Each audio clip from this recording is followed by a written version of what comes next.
Do you need help growing your business? Take the challenge. The Thrivetime Business Coach Program will beat any marketing firm's prices by 50%. Schedule your free consultation today at thrivetimeshow.com.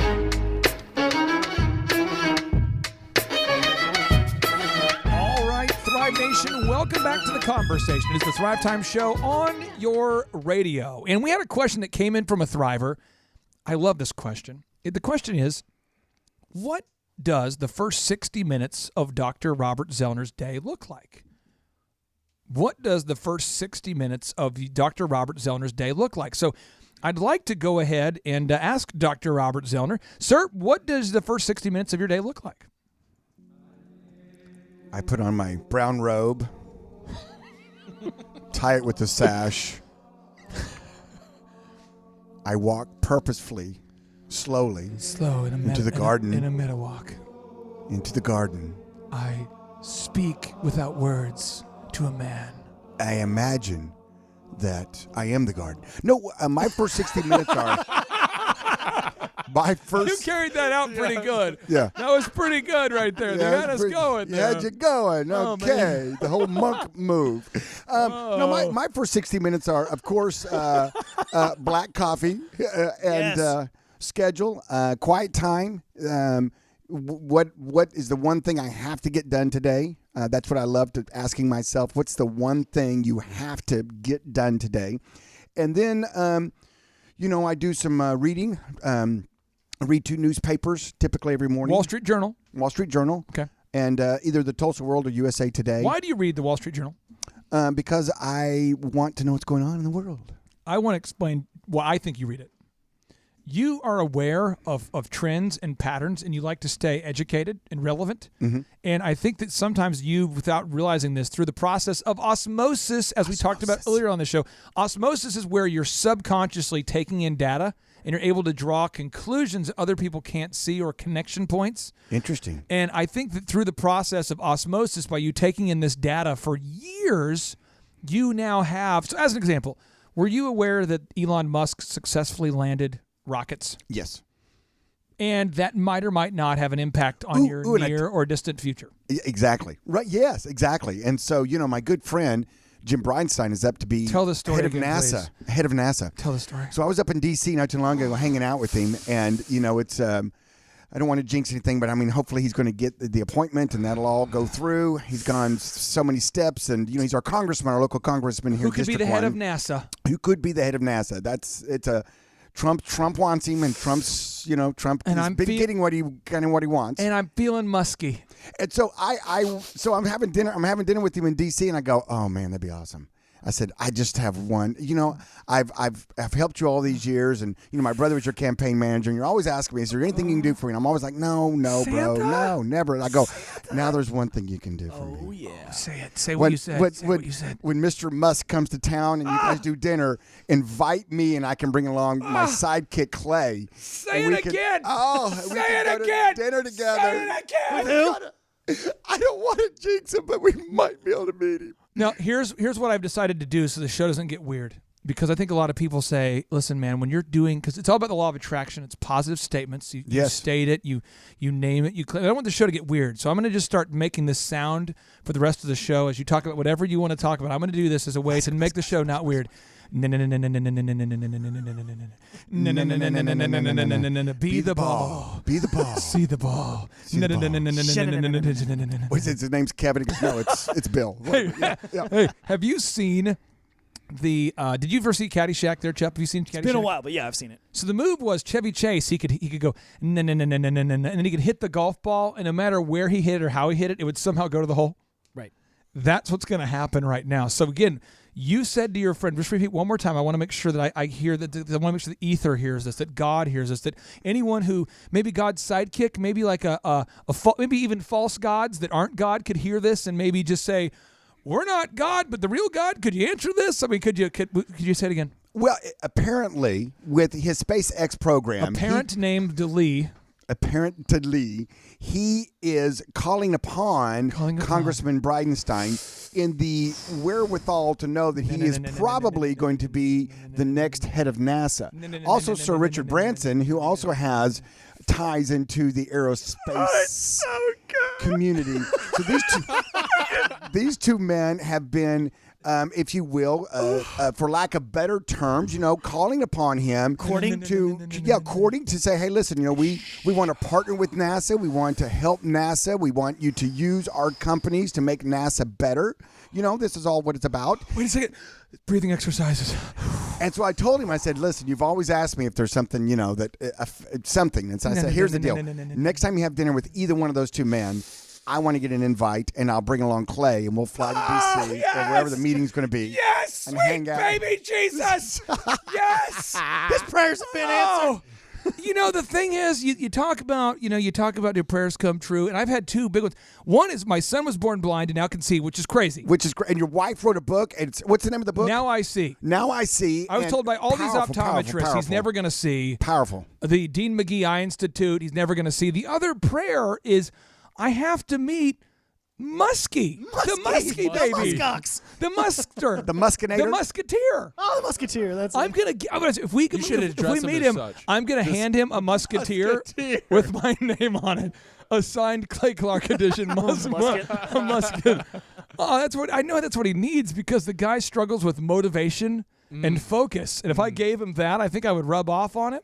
And then Richard Branson, you throw in a little bit of that. Sir Richard How Branson. Branson. dare you? What about He's what knighted. about Jeff Bezos of Blue Origin? Oh, He's going just to the space. whole. Jeff Bezos? Oh, yeah. I'm sure Jeff is on that list, That'd too. be the Three Musketeers. That would be Three Musketeers. I feel like this segment has gone to space, but I want to stay here.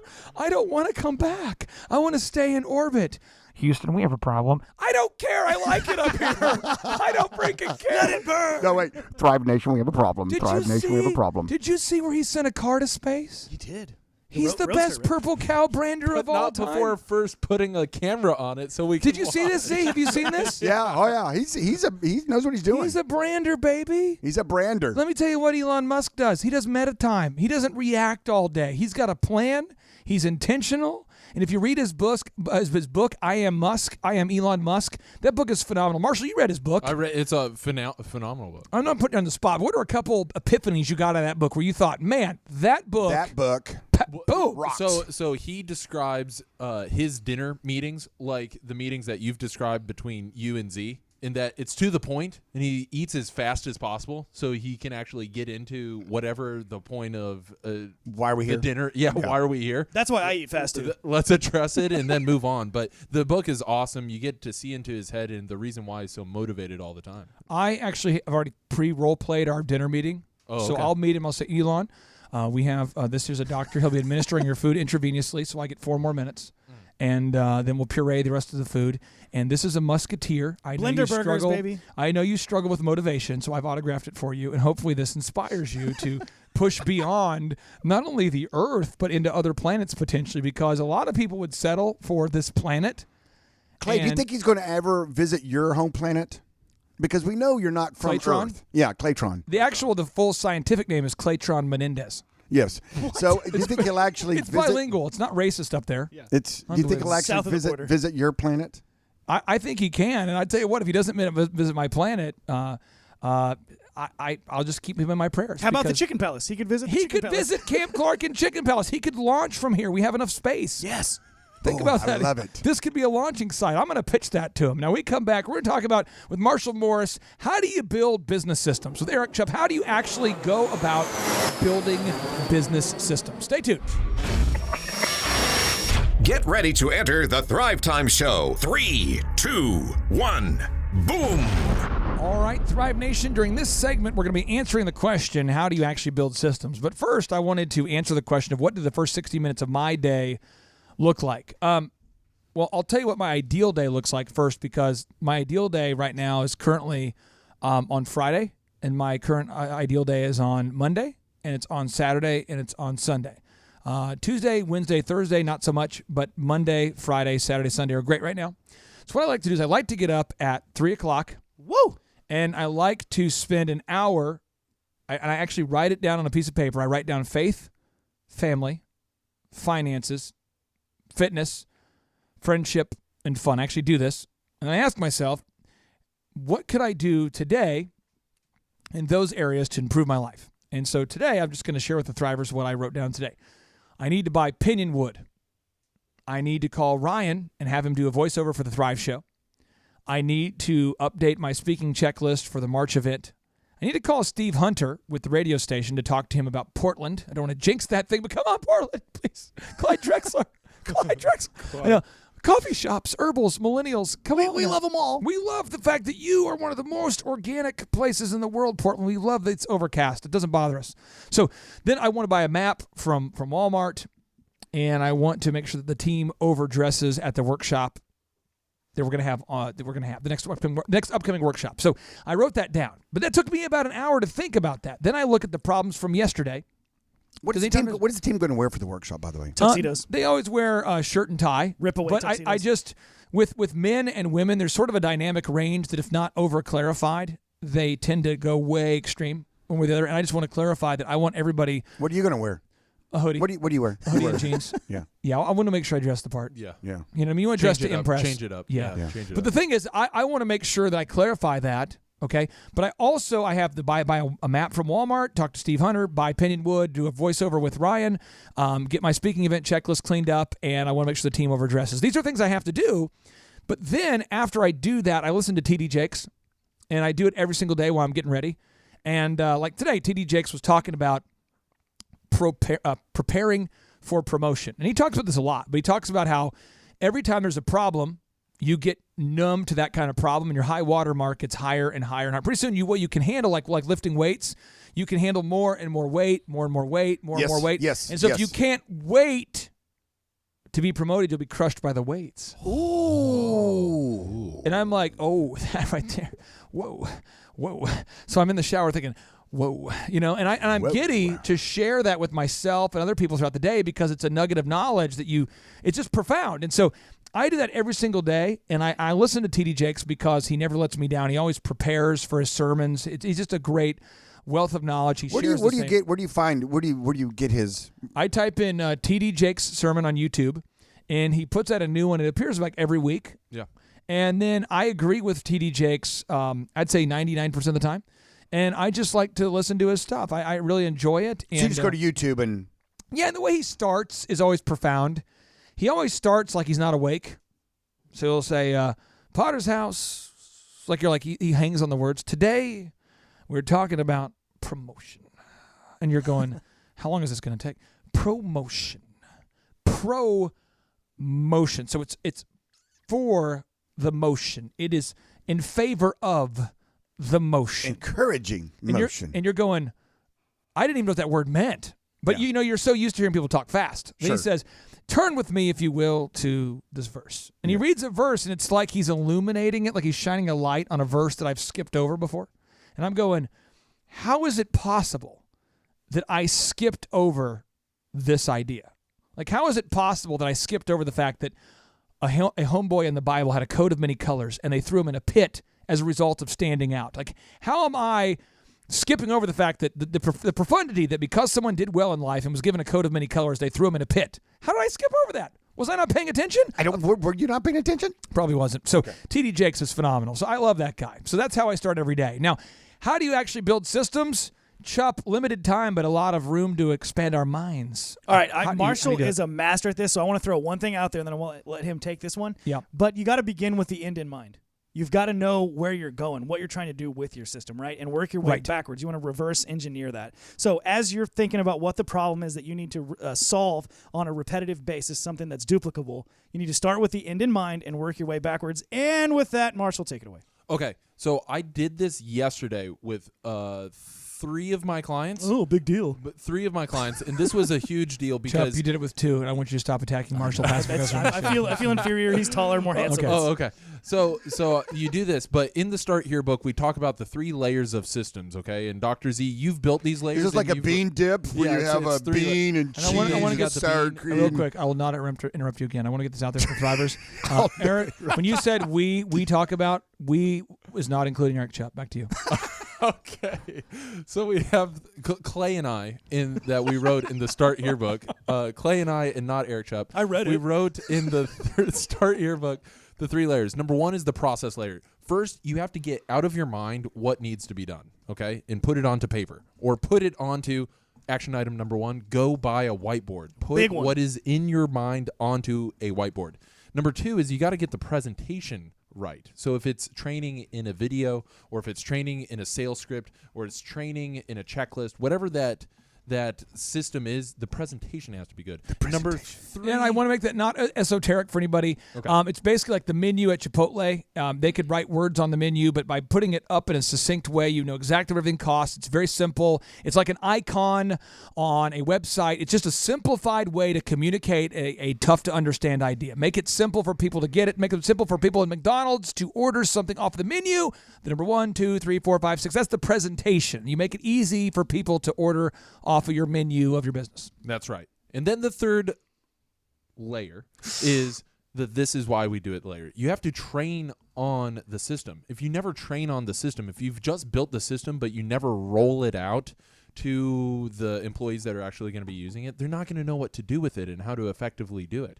And so if you talk about this, if you have meetings about it and you talk about, hey, this is the connection point that we're struggling, and Dr. Z, maybe you give your take on the connection points. Why is it important to illustrate this up on a whiteboard instead of just talk about it all the time? Why is it important to actually draw on it with a dry erase marker, a dry erase board, and not just talk about in meetings, hey, so-and-so is having a hard time talking with Billy or Sue. Okay. Yeah, and it's really, even to go a step further, to have the people with the piece of paper writing what you're writing up there too.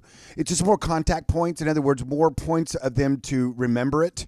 It's kind of like repeating something 7 times, repeating it multiple times. You're more likely to remember it. When you meet someone, you should use their name immediately back to them. A lot, like excessively. And excessively, and then pretty soon you'll be like, people that say, I can't remember names. I got a quote for you, Z.